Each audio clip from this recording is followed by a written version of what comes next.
تعالى أعلم. وكان مولد النبي الهادي صلى عليه خالق العباد, the guiding prophet's birthday, upon him blessings of the creator of all servants, عام قدوم الفيل للأقوام بإثر 50 من الأيام, was in the year of the elephant's arrival to Quraysh, about 50 days after the event. So he was born in that year, which is generally recorded as 570 in the books of the Western books, and that's the.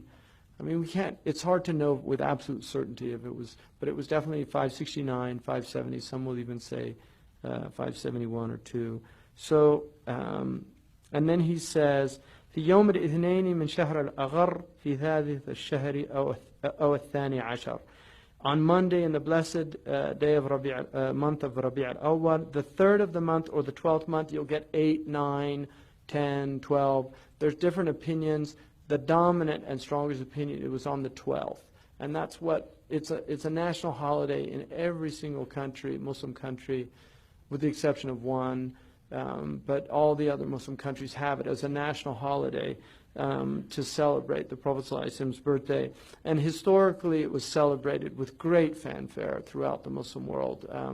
The fact that the Mawlid has died down so much is, I think, a very bad sign, in fact, in the Muslim Ummah. That's my personal opinion.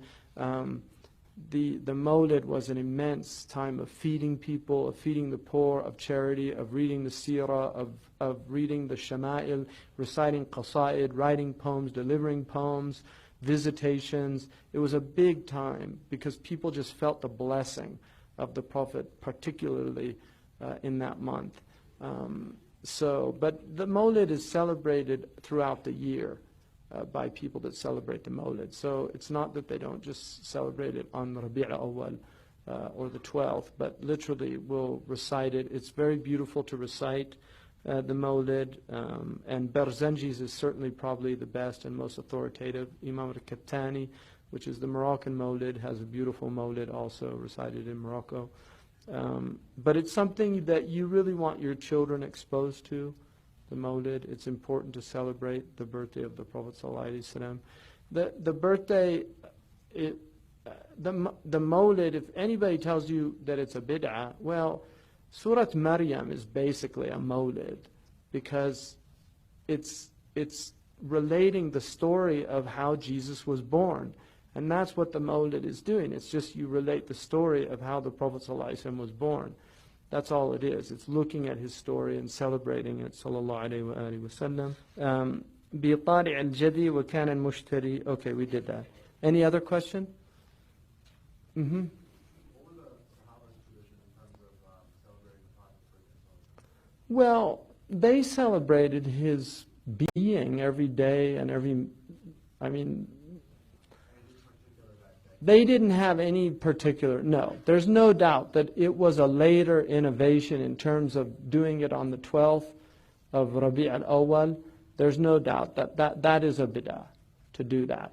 Now, depending on the school, bid'ah is not all bad. And that's the dominant school of the ulama, is that there are bid'ah hasana. Man sunna fil islami sunnatan hasana falahu ajruha wa ajru man amila biha. Whoever does a good sunnah in Islam, he has a reward for it. The Prophet also said, "Man ahdatha fi amrina hada ma laysa minhu, fahuwa rad." The hadith of Aisha that Imam Nawawi relates, that whoever introduces into the religion what is not from the religion, then it's rejected. So the Mawlid celebration of the Prophet's birthday, for instance, a man asked in the Sahih collection, a man asked the Prophet about fasting on Monday, and he said, "Fihi wuridtu." That's his answer. It's a good day. It's a blessed day. I was born on that day. We know that in the Sahih collection also that Abu Lahab, his punishment is actually lessened because he freed Thuwayba on the girl that brought him the news of the Prophet's birthday was freed. Abu Lahab was so happy that his brother had a son that he said, "You're free, anti hurra." So he freed the girl. And the Prophet said because of that, because of his being happy of the Prophet's birthday, which is why, don't say I don't celebrate the birthday. Because that could be kufr. Just, the Prophet said people will say, رُبَّ أَحَدِكُمْ يُلْقِي يَتَكَلَّمُ بِكَلِمَةٍ لَا يُلْقِي لَهَا بَالًا. Maybe one of you will say a word, he doesn't think of what it really means. وَتَجُرُّهُ فِي جَهَنَّمَ 70 خَرِيفًا. It will drag him in the hellfire for 70 years. Because he doesn't think of what it means. So to say, I don't celebrate the birthday of the Prophet, أعوذ بالله. I mean, what do you mean you don't celebrate his birthday? You have to. It's a fard to be happy he was born. If you don't celebrate it on that specific day, like I'm going to on the 12th of Rabi' al-Awwal, well, that's fine. That's a khilaf issue. The dominant opinion is it's permissible and mandub to do it. It's recommended. The other opinion is that it's an innovation and it's better not to do it, that's a valid opinion. The problem is we accept their differences. They don't accept our differences. So what can we do about it?